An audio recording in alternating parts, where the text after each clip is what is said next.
Sore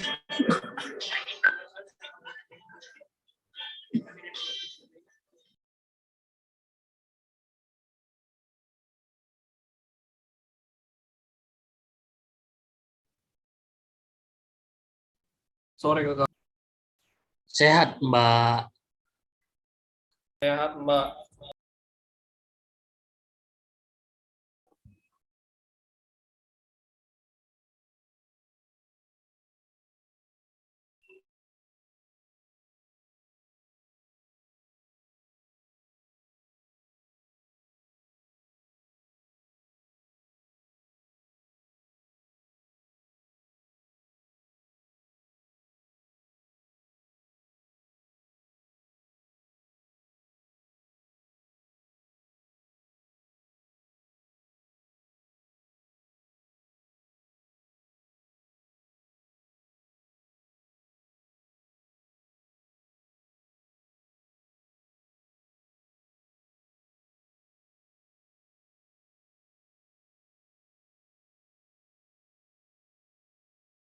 Recording in progress.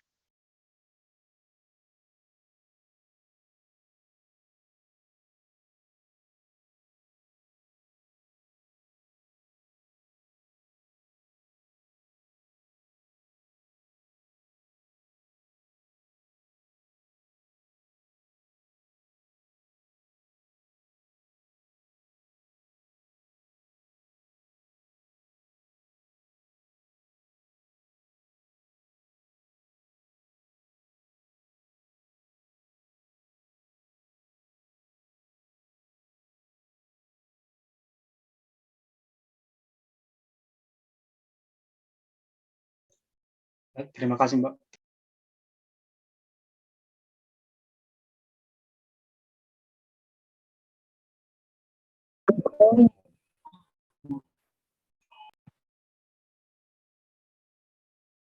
Mohon izin, Mbak, share screen-nya buat ke saya, Mbak.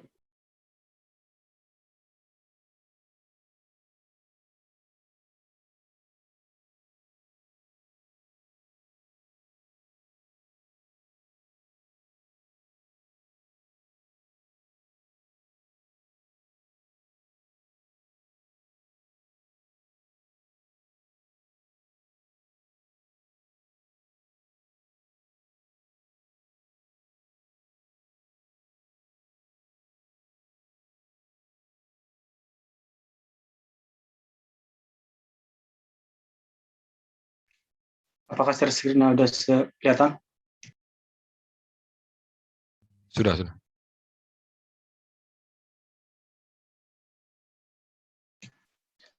Baik, perkenalkan, saya pemateri pertama. Saya mahasiswa S1 Teknik Sipil Unimed, nama saya Erwin Stanggang. Baiklah, saya akan memaparkan materi yang pertama, yaitu arti pentingnya ketersediaan dan kelestarian air.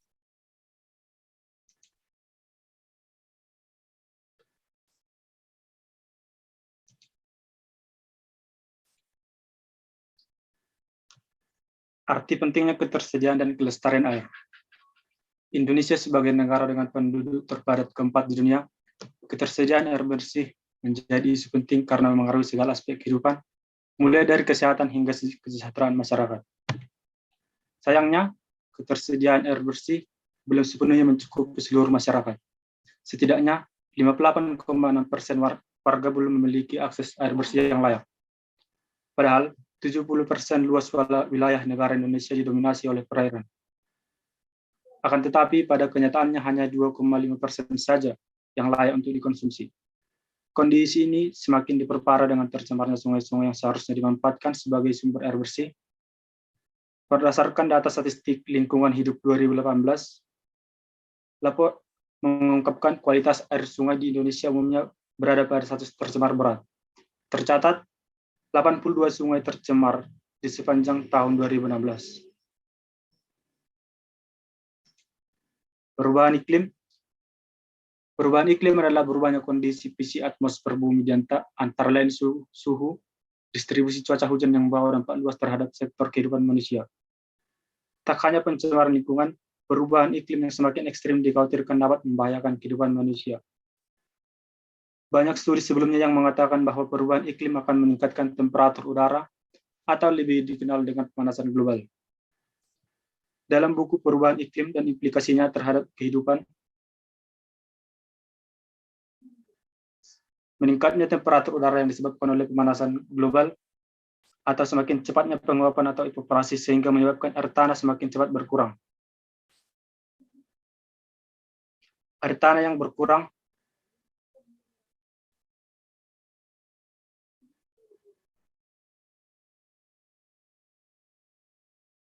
mohon sebentar ya Mbak, ada kesalahan.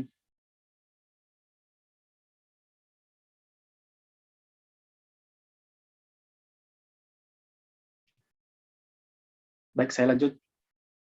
Semakin cepatnya penguapan atau evaporasi sehingga menyebabkan air tanah cepat berkurang. Air tanah yang berkurang ini akan mempengaruhi ketersediaan air bersih di bumi. Selain itu, perubahan iklim yang ekstrim menyebabkan presipitasi yang tidak merata. Mengingat bahwa tindakan suhu yang naik di atas 3 derajat Celcius pada akhir abad ini, dengan kenaikan suhu tersebut, semuanya akan menjadi lebih buruk, seperti mencairnya gletser di pegunungan Himalaya. Gletser di pegunungan Himalaya menjadi penyelamat, sebab itu bisa melepaskan 36 kubik air pada musim kemarau tiba.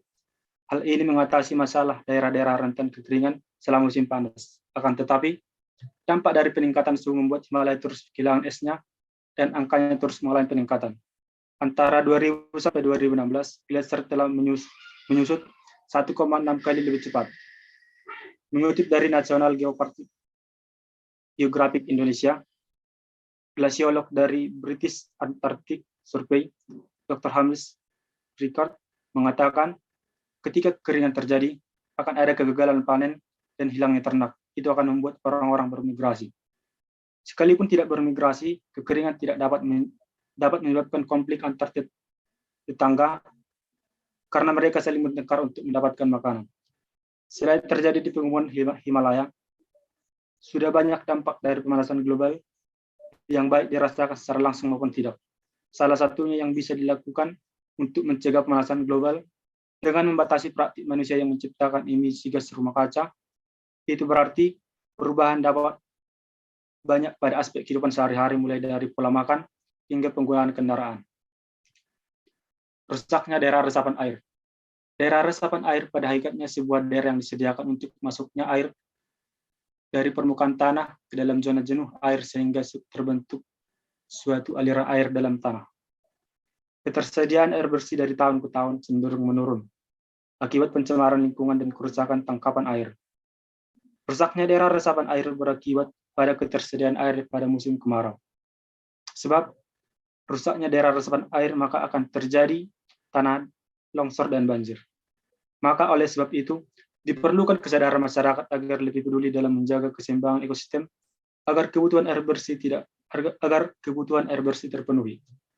WHO turut menyebut jika keseimbangan ekosistem tidak terjaga, diperkirakan pada tahun 2025 setengah dari populasi di dunia akan mengalami krisis air bersih. Ini dilakukan agar masyarakat memahami kondisi air dan pentingnya memiliki kesadaran untuk melestarikan air sebagai sumber kehidupan, serta mendorong masyarakat untuk menggunakan sumber air lebih bijak. Pentingnya ketersediaan dan kelestarian air. Bisa dilihat bahwa sebagian bumi, bahkan dalam persentasenya bumi, hampir dikelilingi oleh air. Sehingga bisa dibilang bahwa air merupakan denyut nadi untuk keberlangsungan manusia. Air merupakan kebutuhan dasar manusia. Sudah menjadi anggapan umum di mana kita menemukan air, maka di sana akan ada kehidupan. Bumi memiliki badan air terbesar, terdapat di laut sebesar 97%, dan sisanya 3% di air tawar yang kita gunakan untuk menunjang kehidupan sehari-hari. Dari air tawar itu, ada 2/3 adalah gletser dan es di kutub, yang berfungsi untuk menstabilkan iklim global yang hanya 1/3-nya hanya dimanfaatkan 7 miliar manusia di dunia. Air tawar adalah hal yang penting untuk kesejahteraan kita, seperti mesin raksasa atau darah di tubuh kita. Air bekerja siang dan malam. Siklus air dan ekosistem melekat adalah faktor utama bagi kehidupan planet ini.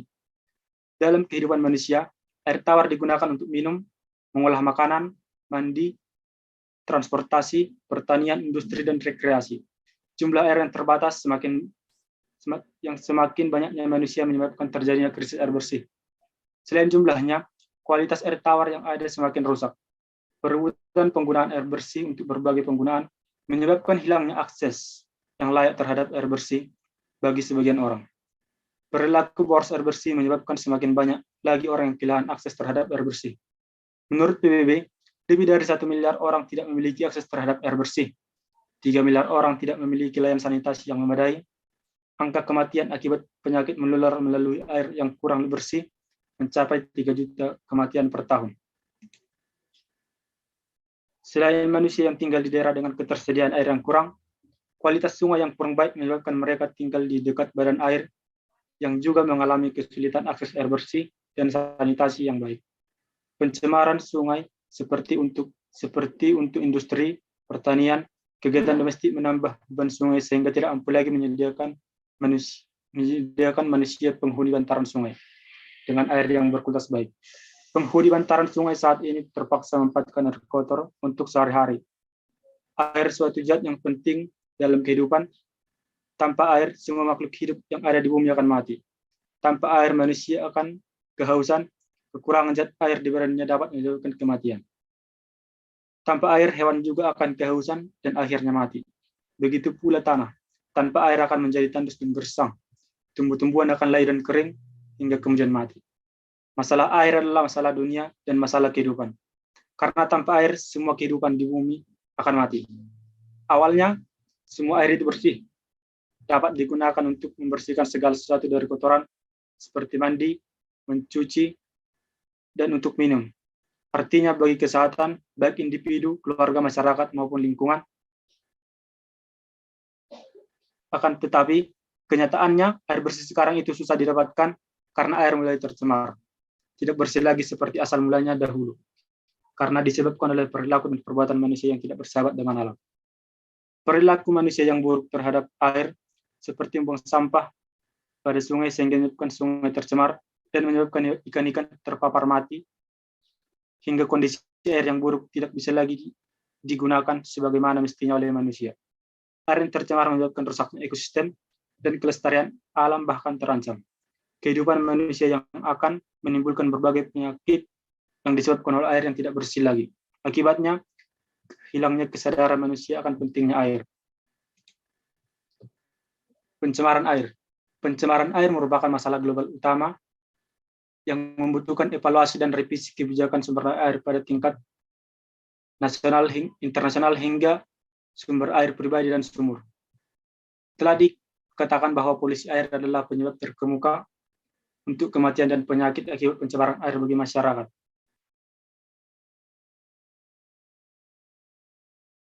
Air yang tercemar tentu membawa banyak kerugian bagi masyarakat. Mengingat kedudukan air sebagai salah satu elemen terpenting dari kehidupan kita, salah satu akibat pencemaran yaitu keseimbangan ekosistem dan air sangat berpengaruh. Ekosistem yang baik maka akan menghasilkan air yang baik. Sebaliknya, ekosistem yang tidak baik atau rusak akan menghasilkan air yang tidak baik. Terganggunya ekosistem dalam air yang bisa berdampak untuk kehidupan manusia. Contohnya, berkurangnya populasi ikan di sungai atau laut. Air memberikan banyak manfaat bagi hidup kita. Dengan air, kita dapat makan, minum, mencuci, mandi, dan membersihkan barang, dan sebagainya. Lalu pernahkah terlintas di pikiran Anda bagaimana jika bumi hidup tanpa air? Tanpa air, kita benar-benar mati. Karena tidak ada asupan mineral dalam tubuh yang menyebabkan dehidrasi. Tanpa air kita tidak bisa makan karena semua bahan umumnya menggunakan air untuk dimasak. Tanpa air, hewan dan tumbuhan akan mati menyebabkan matinya seluruh kehidupan di bumi ini. Penyebab lingkungan tercemar dan rusaknya adalah disebabkan oleh kelalaian kita sebagai manusia dalam memanfaatkan, memelihara, dan merawat ketersediaan air dalam kehidupan sehari-hari. Lalu setelah menyadari akan segala kecerobohan ini, kita seharusnya dapat berubah. Kita harus berubah, mencoba berpikir segala potensi akal sehat yang kita miliki untuk dapat berbuat demi menyelamatkan kelestarian air di bumi. Untuk menjaga kelestarian air, ada beberapa hal yang dapat kita lakukan, yaitu 1. Menghemat penggunaan air bersih. Yang kedua, membuang sampah pada tempatnya. Yang ketiga, mengadakan pengolahan limbah secara benar. Yang keempat, menjalankan reboisasi hutan agar hutan tetap terjaga kelestariannya. Yang kelima, mencegah pendebangan hutan secara liar. Yang keenam, mengadakan sosialisasi tentang betapa pentingnya melestarikan lingkungan air dan peranan air dalam kehidupan umat manusia. Yang ketujuh, menghapus sistem penambangan secara liar tanpa mempertimbangkan kesetimbangan ekosistem. Yang kedelapan, membersihkan daerah sumber air bersih dari segala sampah. Yang kesembilan, menciptakan suatu lingkungan yang asri dengan dimulai dari lingkungan kita sendiri. Yang kesepuluh, menjaga stabilitas ketersediaan air bersih di dalam tanah. Oleh karena itu, marilah kita melakukan perubahan sekecil apapun sejak dini. Kelangsungan hidup yang lebih baik lagi bagi generasi penerus bangsa dimulai dari sekarang. Maka mari kita lakukan secara bersama-sama untuk berpikir, berupaya untuk menyelamatkan dan keberlangsungan kehidupan di muka bumi ini dengan upaya melestarikan keberadaan air. Air merupakan sumber daya alam terpenting di planet bumi, sebab menjadi esensi dari semua kehidupan. 2/3 dari bumi merupakan air. Bahkan 67% dari komponen tubuh manusia terdiri dari air. Air terdapat di mana-mana. Jumlah air di bumi tetap, air hanya berubah bentuk melalui perputaran yang disebut siklus air. Siklus air adalah proses alami yang berkelanjutan di alam. Siklus air adalah pola di mana air dan lautan, laut dan danau mengalami penguapan dan berubah menjadi uap. Setelah melalui proses kondensasi dan presipitasi, air jatuh kembali ke bumi sebagai hujan, termasuk salju. Dari siklus tersebut, terdapat air bersih yang dianggap cukup aman untuk dikonsumsi manusia dan hewan. Air bersih adalah air yang biasanya digunakan untuk minum, memasak, dan mencuci. Terdapat permasalahan serius yang mengancam keberadaan air di bumi, yaitu pencemaran air. Air rentan terhadap polusi. Air dikenal sebagai pelarut universal, sebab mampu melarutkan lebih banyak zat daripada cairan lain di bumi. Itu sebabnya air sangat mudah tercemar. Pencemaran air adalah pencemaran badan air seperti lautan, laut, danau, sungai, air tanah, dan lain-lainnya, yang biasanya disebabkan oleh aktivitas manusia. Perubahan sifat fisik, kimia, biologis air akan memiliki konsekuensi yang merugikan bagi organisme hidup. Dikutip dari Britania, polusi air adalah pelepasan zat ke dalam air tanah di bawah permukaan atau ke danau, aliran sungai, muara, dan lautan ke titik di mana zat mengganggu pengguna air yang bermanfaat dan fungsi alami ekosistem. Dikutip dari Natural Resource Defense Council, polusi air adalah ketika zat-zat berbahaya atau zat-zat kimia mencemari aliran sungai, sehingga menurunkan kualitas air dan menjadi beracun bagi manusia dan makhluk hidup lainnya. Pencemaran air mengakibatkan krisis air tawar yang mengancam sumber-sumber air minum dan kebutuhan penting lainnya bagi manusia dan makhluk hidup lainnya. Sumber pencemaran air dapat dikategorikan menjadi dua jenis, yaitu sumber secara langsung. Sumber langsung adalah sumber pencemaran secara langsung melepaskan limbah dan produk sampingan berbahaya ke sumber air. Yang kedua, sumber tidak langsung. Sumber tidak langsung itu polutan atau bahan pencemar yang masuk ke dalam badan air melalui air tanah, seperti hujan asam. Badan air dapat tercemar oleh berbagai zat, termasuk mikroorganisme patogen, limbah organisme yang dapat membusuk, nutrisi makanan, bahan kimia beracun, endapan, minyak bumi, dan zat radioaktif. Beberapa polutan aktif air yang paling sering ditemukan yaitu limbah domestik atau limbah rumah tangga. Masalah air bersih merupakan hal fatal bagi kehidupan kita, di mana setiap hari kita membutuhkan air bersih untuk diminum, memasak, mencuci, dan sebagainya.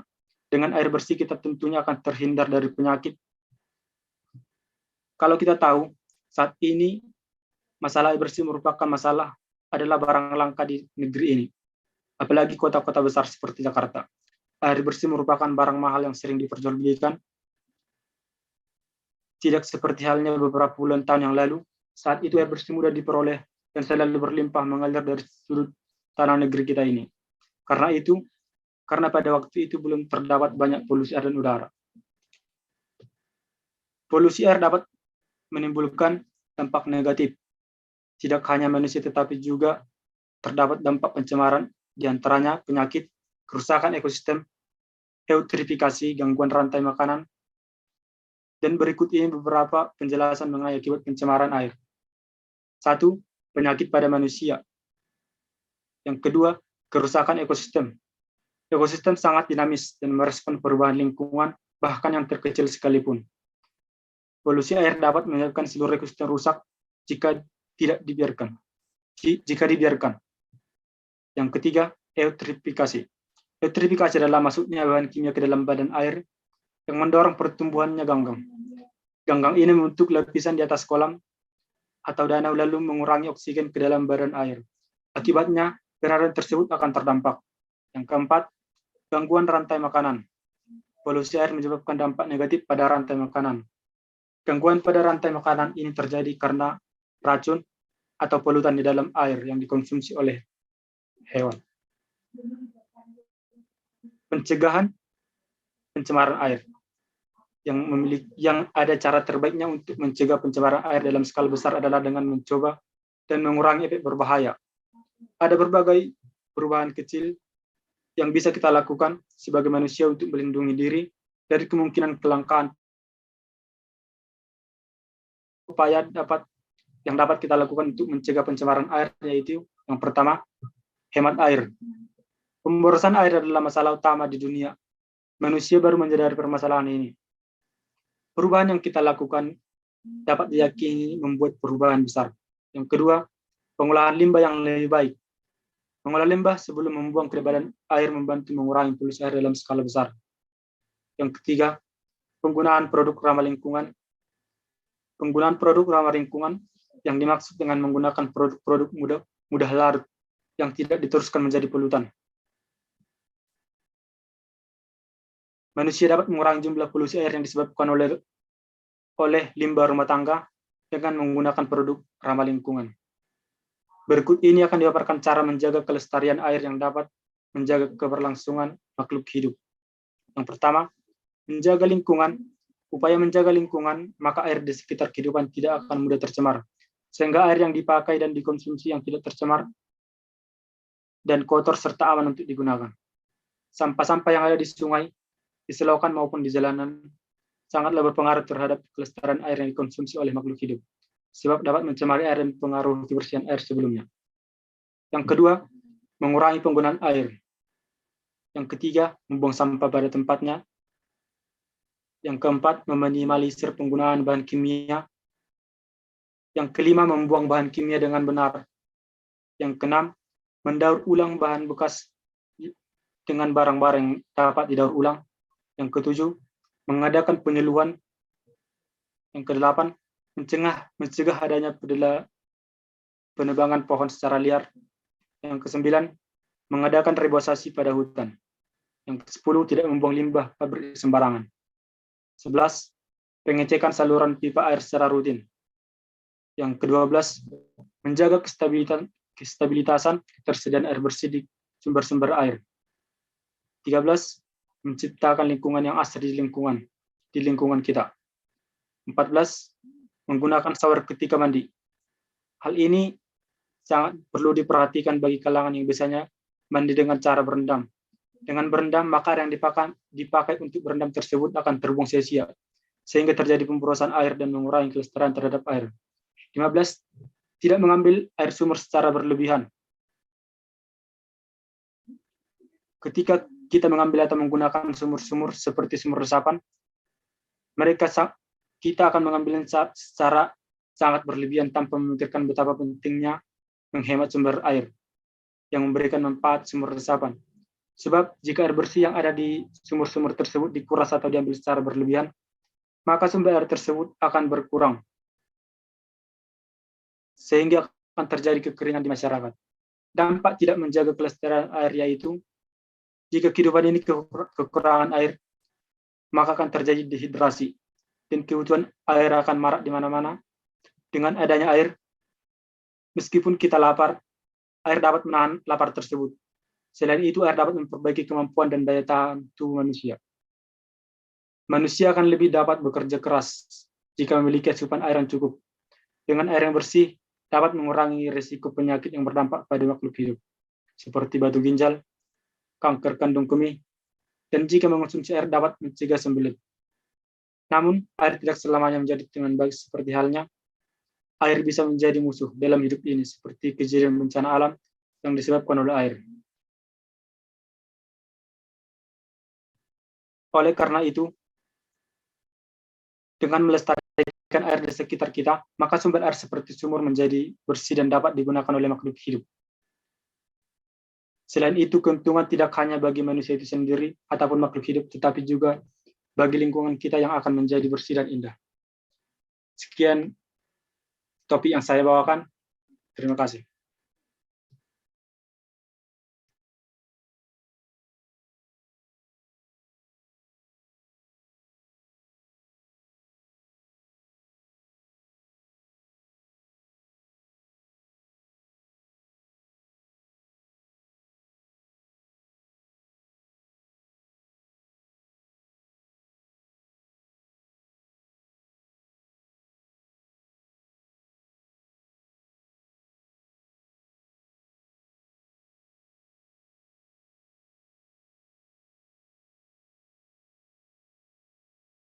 Sebelumnya boleh diberikan host nggak?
Baik, terima kasih para moderator dan terima kasih kepada pemateri pertama.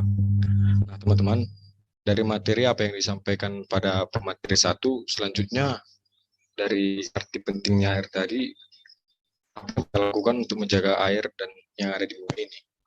Nah, langkah awal yang perlu kita lakukan yaitu teman-teman dimulai dari kesadaran diri kita sendiri terhadap sumber-sumber air dan perairan yang ada di sekitar kita.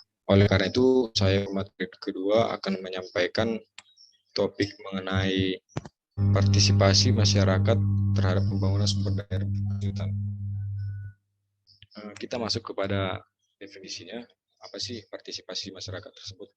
Nah, ada 3 poin di sini yang akan kita bahas, yaitu mengenai perencanaan, pemeliharaan, dan kemudian penyediaan.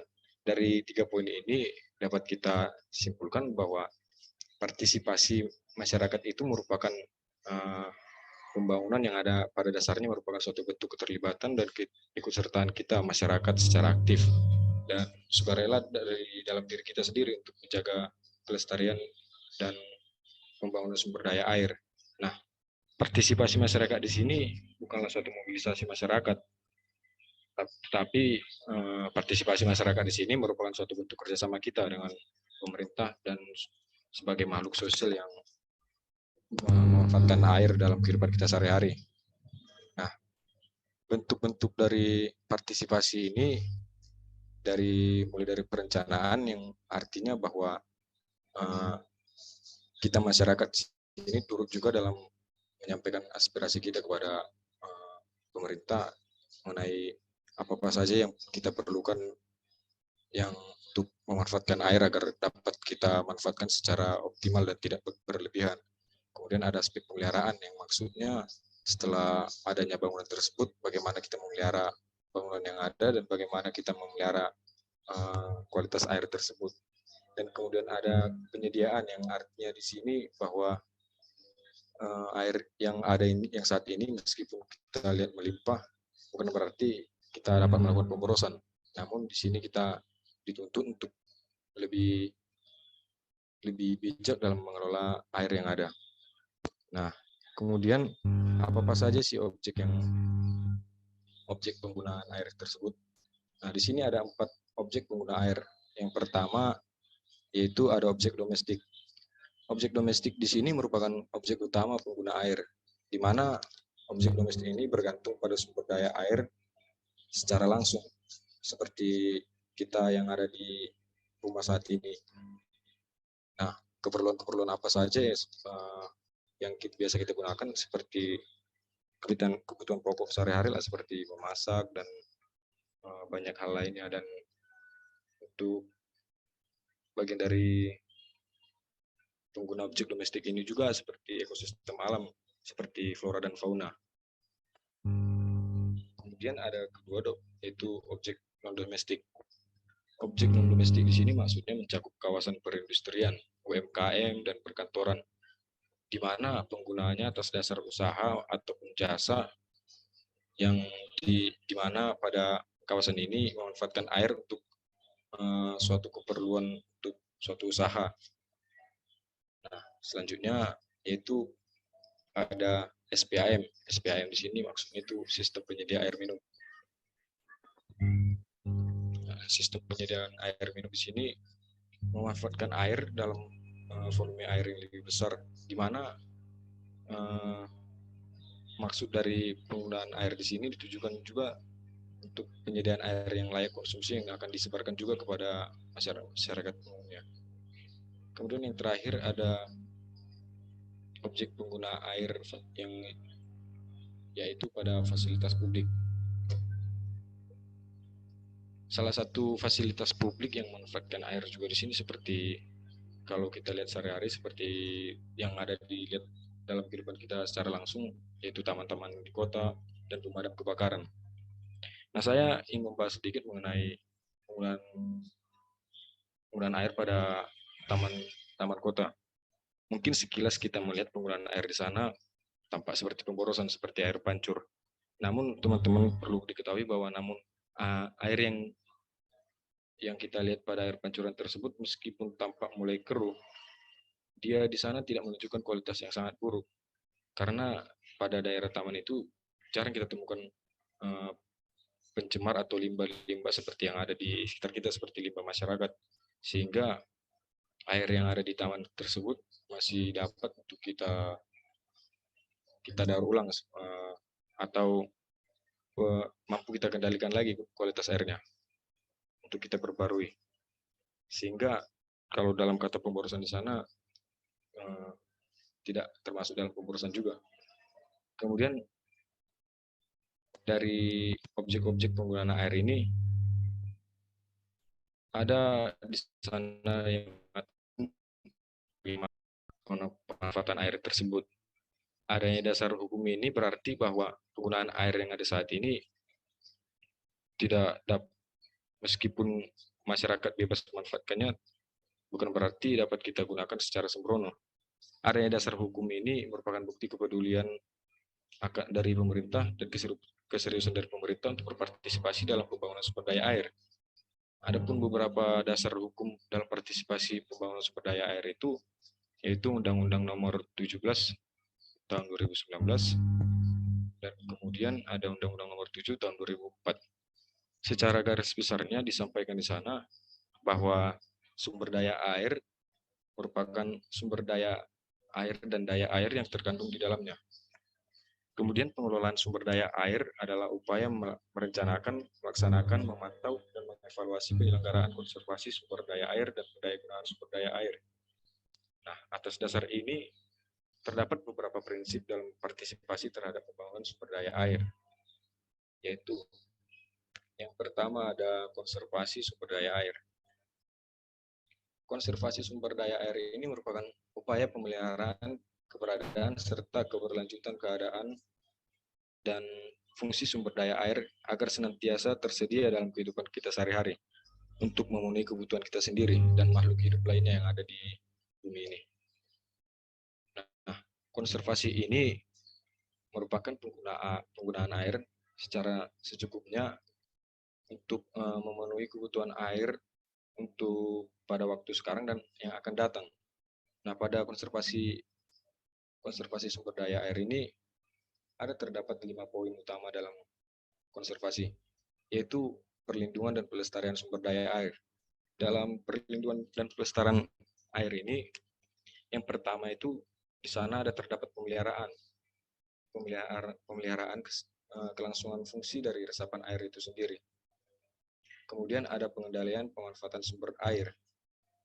Kemudian di sana ada lagi pengaturan daerah sempadan sumber air. Dan ada juga di sana rehabilitasi hutan dan lahan, di mana usaha-usaha tersebut digunakan dalam bentuk agar air tersebut tidak sampai tercemar, teman-teman. Selanjutnya ada pengawetan air. Pengawetan air di sini maksudnya tidak seperti mengawetkan makanan ya. Di sini pengawetan air itu maksudnya itu kita agar mampu lagi menyimpan air yang berlebih pada saat musim hujan. Misalnya nih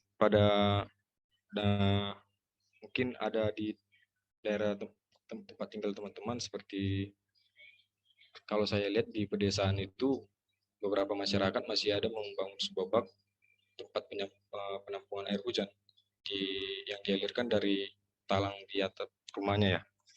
Nah, air-air tersebut digunakan masyarakat umum di pedesaan pada umumnya seperti untuk beternak dan bercocok tanam yang ada di sekitar rumahnya, agar air tersebut agar mereka mampu lebih menghemat air, dan dari segi ekonomi juga mereka dapat untung di sana. Kemudian ada penghematan air dari poin pengawetan air ini. Selanjutnya dari pengawetan ini terdapat juga pengendalian penggunaan air tanah. Pada poin ketiga pada konservasi sumber daya air ini yaitu mengenai pengelolaan kualitas air. Pengelolaan kualitas air ini dengan cara memperbaiki kualitas air pada sumber air yang dilakukan melalui upaya aerasi pada sumber air dan prasarana sumber daya air. Selanjutnya ada pengendalian pencemaran air. Maksudnya di sini teman-teman, pengendalian dan pencemaran air itu merupakan cara kita untuk mencegah masuknya pencemaran air pada sumber air dan prasarana sumber daya air. Dan yang terakhir, kampanye. Kampanye ini seperti yang saat ini kami lakukan, yaitu untuk mendorong kita dan agar lebih sadar terhadap akibat penggunaan yang boros. Selanjutnya, pada prinsip kedua yaitu pendayagunaan sumber daya air. Pendayagunaan sumber daya air ini merupakan upaya penanggulangan, penyediaan dan pengembangan sumber daya air secara optimal agar lebih berhasil dan berdaya guna.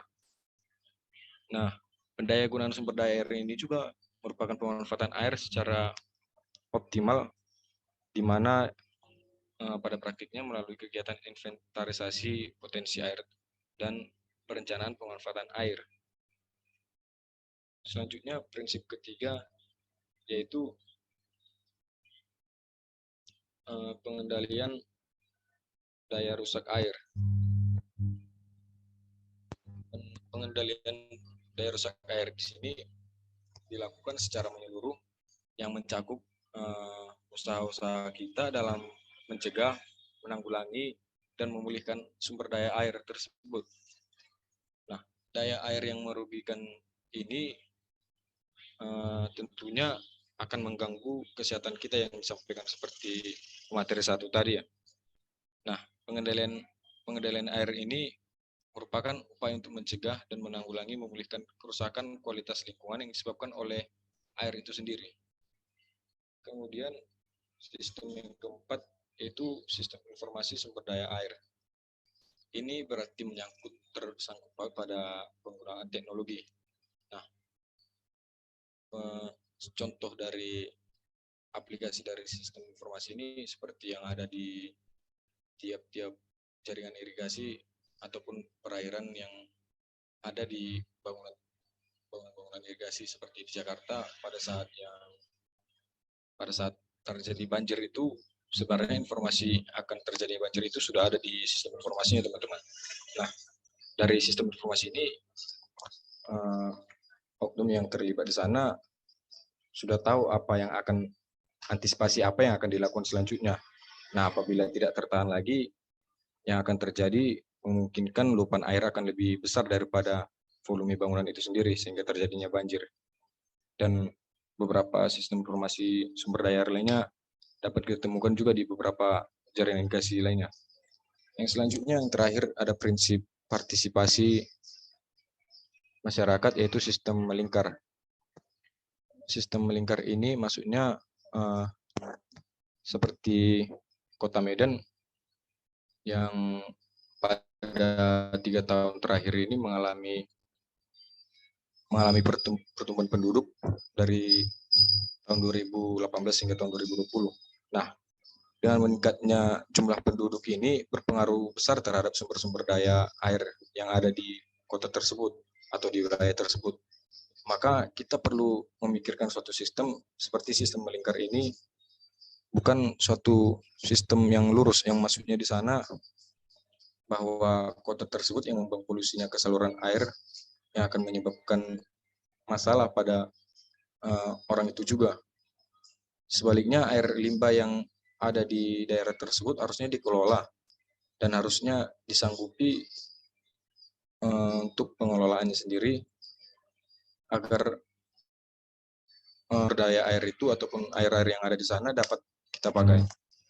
Nah, selanjutnya apa saja sih partisipasi yang udah dilakukan? Dan yang pertama, sebelum kita masuk kepada partisipasi masyarakat, kita masuk kepada partisipasi pemerintah terlebih dahulu. Di mana di sini pemerintah merupakan suatu fasilitator di mana bangunan dan infrastruktur yang ada di saat ini merupakan aplikasi dari program pemerintah. Bangunan-bangunan seperti dermaga, waduk, bendungan, tali air, dan bangunan irigasi lainnya. Seperti kalau teman-teman pernah ikuti webinar di Dinas PUPR Nusa Tenggara 1, di sana ada pada studi kasusnya menyampaikan bahwa petani yang ada di sana sebelum ada irigasi, mereka cuma mampu memanen padi hanya sekali dalam setahun. Namun setelah adanya irigasi tersebut, petani di sana mampu menanam padi hingga 3 kali, menjaga 3 kali setahun. Artinya bahwa pemerintah terus memacu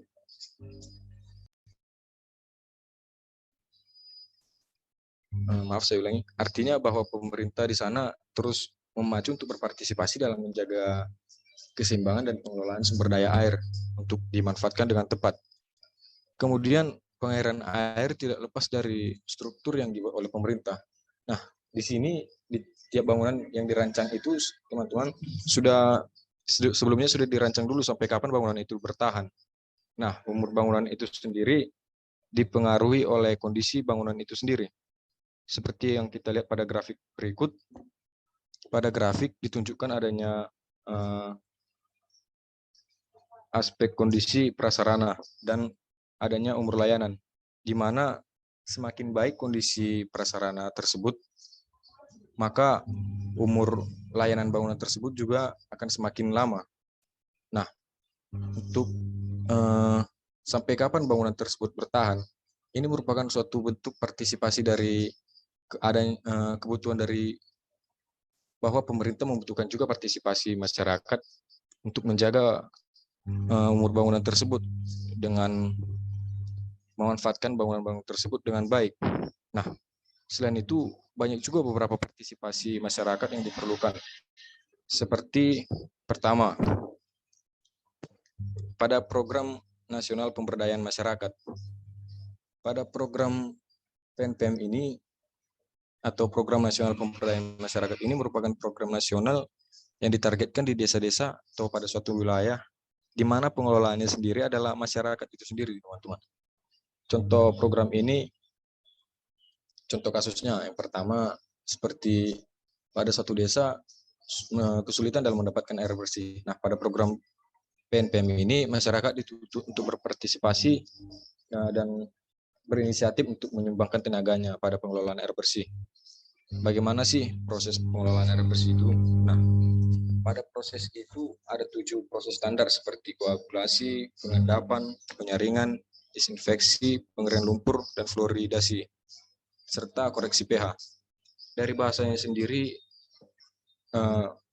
bahasa yang digunakan ini seperti bahasa ilmiah.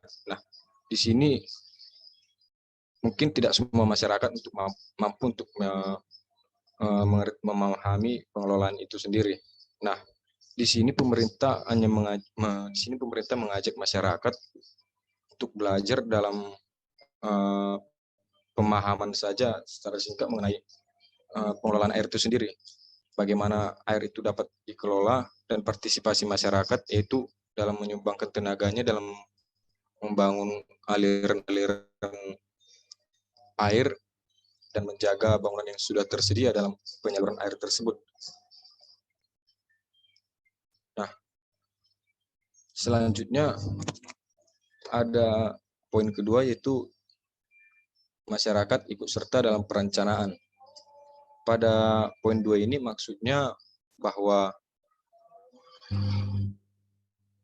masyarakat juga sebelum adanya bangunan-bangunan yang ditujukan untuk menjaga sumber daya air di situ, masyarakat diterima ataupun dimintai pendapatnya mengenai usulan-usulan dan kegiatan apa yang diperlukan masyarakat untuk memanfaatkan dan mengelola air tersebut secara tepat dan hingga sampai tahap bagaimana air tersebut dimanfaatkan dan dilestarikan. Kemudian pada poin 3 yaitu mengenai pemanfaatan air dengan seadanya. Pemanfaatan air dengan seadanya ini seperti yang disampaikan oleh pemateri 1, bagaimana cara kita untuk tidak melakukan pemborosan seperti pada poin 3 yang saya sampaikan tadi di awal di slide kedua, yaitu bagaimana kita untuk menyimpan agar air yang kita pakai saat ini dapat dimanfaatkan dan dirasakan oleh anak cucu kita nantinya. Nah, pemanfaatan air ini sendiri dilakukan sesuai dengan prinsip partisipasi partisipasi masyarakat yang saya sampaikan yang sebelumnya. Selanjutnya yang pada poin keempat yaitu perawatan infrastruktur air. Nah, di sini perawatan infrastruktur itu seperti pada poin pertama ataupun pada studi kasusnya, seperti misalnya teman-teman mulai melihat adanya tali air ataupun pipa air yang bocor pada daerah irigasi. Mungkin teman-teman bertanya langsung kepada pihak yang berwenang seperti pihak PUPR dan ataupun kepada pimpinan wilayah tersebut. Atau dari kesadaran diri kita sendiri untuk lebih memanfaatkan infrastruktur itu secara tepat. Seperti studi kasus yang ada di Jakarta yang pernah disampaikan pada Harian Kompas, di mana masyarakat memanfaatkan pipa PDAM ini sebagai rumah-rumah kecil, rumah kumuh yang ada di daerah Jakarta, kalau teman-teman pernah lihat. Nah, di situ itu sudah sangat melanggar apa yang aspek lingkungan yang ada di sana, di mana masyarakat itu sendiri tidak mendapat kenyamanan dan masyarakat lain juga tidak mendapatkan kenyamanan. Dan tentunya masyarakat yang tinggal di situ yang memanfaatkan pipa PDAM tadi sebagai rumah sudah mengganggu kehidupan ataupun kelancaran dari pengelolaan sumber daya air itu sendiri. Kira-kira demikian materi yang saya sampaikan. Saya berikan kepada moderator.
Recording in progress.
Izin bertanya.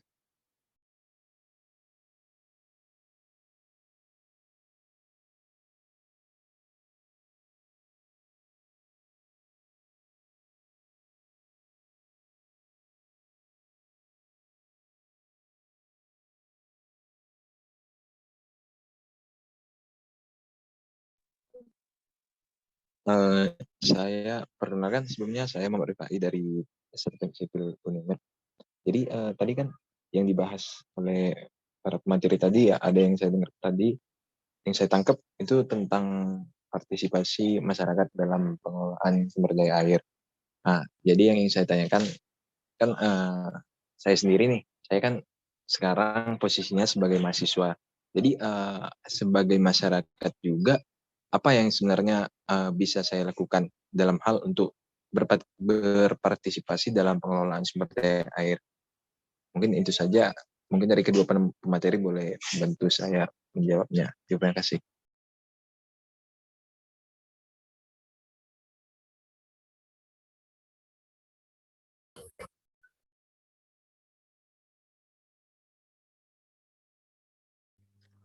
Saya menjawab pertanyaan dari saudara Rifai. Partisipasi masyarakat itu sendiri sudah mencakup kehidupan mahasiswa itu sendiri. Bagaimana mahasiswa itu juga merupakan bagian dari masyarakat itu sendiri ya. Nah, untuk di dalam dunia kampus sendiri misalnya, karena tadi bertanya mengenai soal mahasiswa ya. Di dalam dunia kampus sendiri, kita mulai dari hal-hal kecil saja, dari perbuatan kita. Misalnya kalau kita nih sedang praktikum ataupun sedang banyak memanfaatkan zat-zat kimia dalam kegiatan kita misalnya. Nah, limbah-limbah dari praktikum kita sendiri mungkin tidak boleh kita untuk langsung membuang ataupun meneruskannya ke sumber daya ataupun perairan yang ada di sekitar itu sendiri. Namun limbah-limbah tadi kita kumpulkan dan sebisa mungkin kita kelola kembali untuk dimanfaatkan. Nah, kalau tidak bisa, akan kita salurkan sendiri ke saluran limbah seperti yang ada di limbah-limbah saluran limbah industri di daerah itu sendiri. Kira-kira demikian.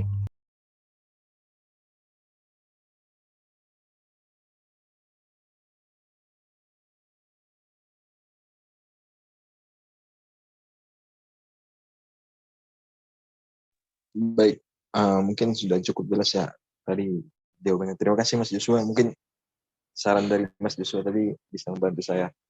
Terima kasih. Mantap, mantap. Keren.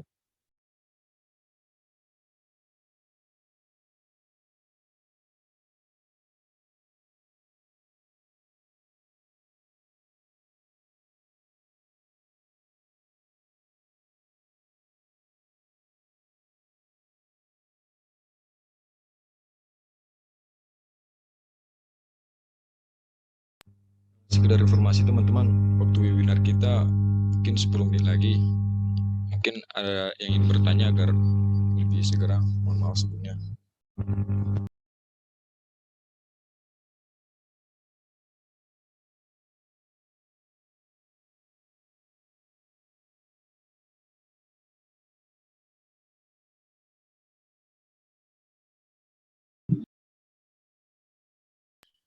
Atau mungkin teman-teman ada yang ingin curhat mengenai sumber daya air yang ada di daerah itu sendiri. Mungkin ada di daerahnya yang sumber daya airnya sedang tercemar gitu.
Baik, semua ready? 3, 2, 1.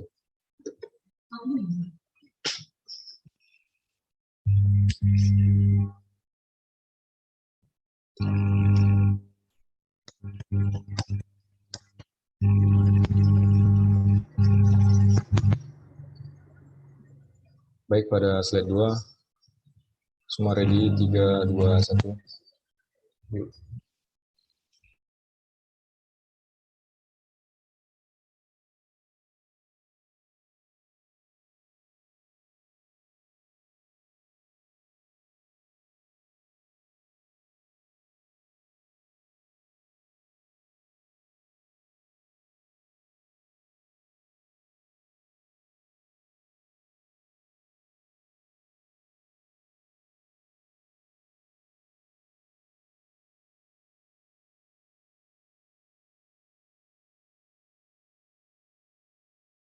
Recording stopped. Makasih ya Mbak.